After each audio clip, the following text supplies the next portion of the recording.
Alright, we are going to start this last pitch in the best way possible with a TikTok. Let's make some noise!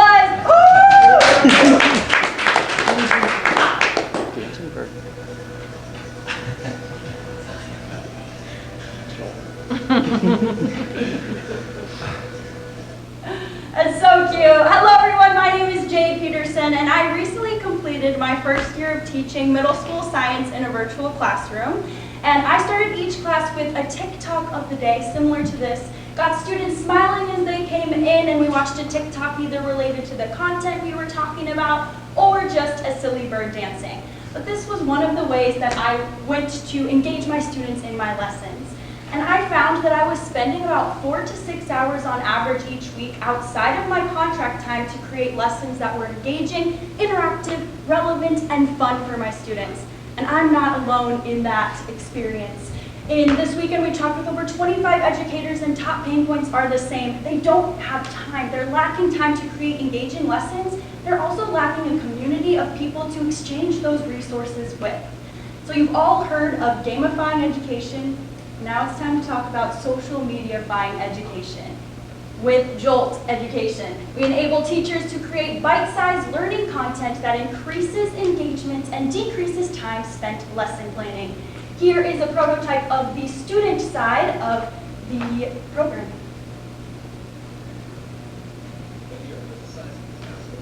If the Earth was the size of this basketball, then the moon would be the size of this tennis ball. But I guess the next question would be, how large would the sun be at this scale?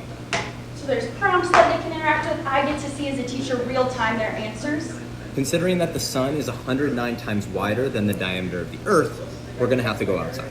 So the closest thing I could find in my area was actually this building. So if the Earth was 9.5 inches like this basketball, the diameter of the sun would be 86 feet. So it would be 8 or 9 stories of this building. So it would be like this center area all the way around. They could draw on instead of typing, different ways to interact with the platform. The scale of the solar system in Minecraft, so meeting students where they're at.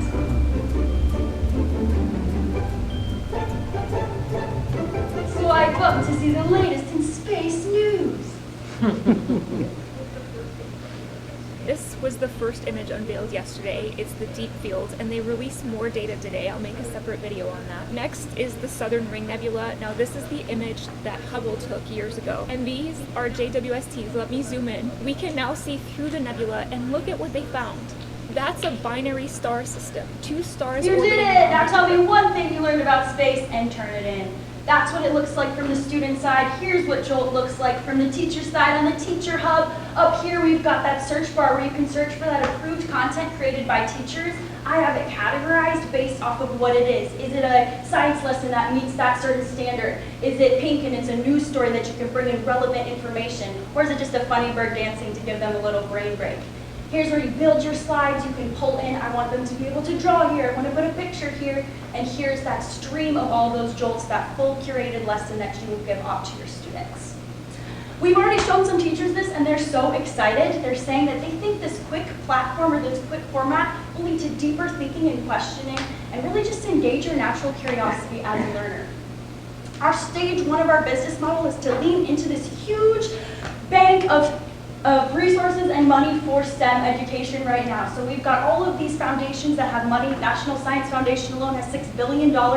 We're going to lean into some grants right now to build that starting point of the business. And then stage 2 is we're going to adopt a teachers pay teachers model. If you don't know what that is, it's a marketplace where teachers create mostly physical resources like worksheets and they get paid for people will buy it. It's a marketplace. So we get 45% of those commissions, and those people will do that if I created and uploaded that lesson on Space.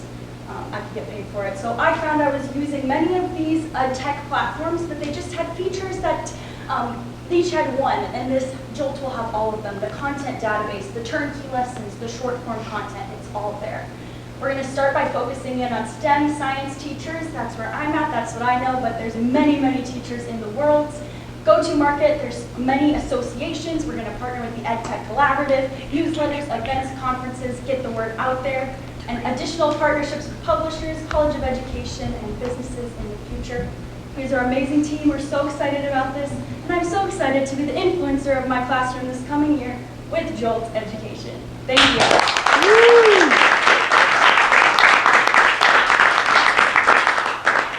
All right, judges, you have 3 minutes. All right, I'll go first this time. So what's your minimum number of videos or subjects you're going to need to get this off? And how much is that going to cost you? Is that going to be before you start looking at potential revenue? That's a really good point. So what I was able to create this lesson off of to begin with was existing content that's already out there on TikTok and YouTube. So being able to either create partnerships with those companies, big companies that are creating the science content, and be able to cross-post it in that way and they gain more views on TikTok or YouTube. So start that way. We could have, like I curated a lesson that way. And then as we go, you would build content creators that are actually making these full lessons and build that database for teachers to pull from. Or I wish I had had you as a high school or my junior high science teacher. No kidding. So I was interested in your competitive side because I was thinking as you were presenting, how is this different than Pear Deck? And so that helped me to understand it. Like it kind of goes to the question of, have you thought about whether you want to fully go to market with, and start your own brand and company around this, or would you consider licensing to any of these? I think that's a really good thing to explore more if like maybe there is a partnership opportunity with Pear Deck, but like I said, there's just, Pear Deck isn't offering, it's kind of an add-on for Google Slides already. There's no database of all these lessons that are already created and approved content. Like I spent so many hours sifting through YouTube's, TikToks, all these things just to try to make these lessons relevant. And I often did use Pear Deck. Great tool, but it just didn't have that little feature I was looking for, that turnkey lessons and that database of information. So I take it that the teacher or the instructor is your customer then?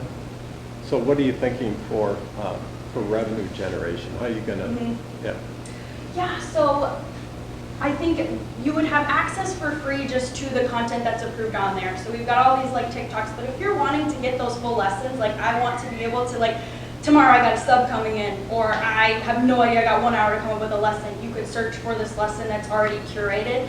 And Teachers Pay Teachers, let's see if I have that up there, they do like a dollar, ranging from $1 to $20, you know, depending on how much you're getting. And teachers just throw that out there. Like 7 million teachers use TPT in the last year. So people like these marketplaces, but this is physical resources. It's not digital like videos. It's like worksheets that you would print.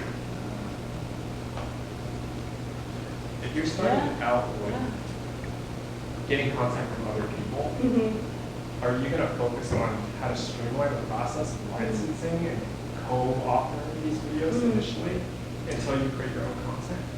I think that's the next step, is kind of figuring out how that looks in terms of like being able to work with people that are already creating content. What does that licensing look like to be able to post it or use it in our steps too? But that's Do you definitely. know anything about that right now so far, or is that you still looking into it? I mean, we looked in terms and conditions of TikTok, and there's like open source, like you can just pull it and use it. I mean, as long as it would be embedded and linked back to TikTok, it's not like we're gaining money based off of what they're like producing necessarily. But so it would start with stuff that's already made, and then go into having our own content from there is the idea. And with that, that is Thank the end. you. Thank you so much.